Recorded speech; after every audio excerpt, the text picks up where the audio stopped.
Well, good morning, Saints. It's time for Good News at 9. Today we continue in Matthew. Matthew, as you recall, was a tax collector, not exactly welcomed by the Jews as a tax collector, but he became a follower of Jesus, left his tax collecting business, was converted, became a disciple, and now he wanted his fellow Jews to know that Jesus was in fact the Messiah, that they could believe in him.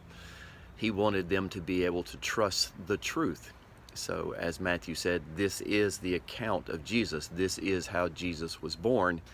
And then he began to give evidence from the Old Testament. He began quoting the Old Testament prophets. Now, we say Old Testament. He would have just simply said those from the Scriptures, because that's the Scripture that Jews read, and they still do. So he quoted from Isaiah that the virgin would give birth to a son.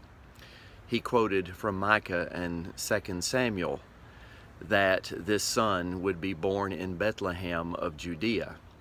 He quoted from Hosea that this son, who had been led by a dream, his father at least had been led by a dream to go into Egypt, that this son would be called out of Egypt. He quoted from Jeremiah that there would be weeping over the deaths of sons that were killed. And you remember that Herod ordered for all of the baby boys 2 years and under to be killed in and around Bethlehem. Jeremiah had predicted this, that Rachel would be weeping for her children. And then he quoted from Isaiah that there would come one who would be saying, "Make straight the paths of the Lord, a voice of one crying in the wilderness." And of course, this was the prophecy about John the Baptist. So what was Isaiah saying?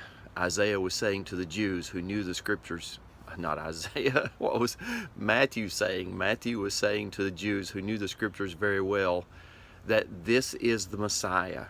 You can trust it. He was predicted a long time ago. What are the odds that this would happen? Pretty good, because God had said this to the prophets.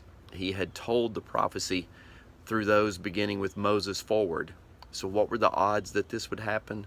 Really, really good. Scripture had to be fulfilled.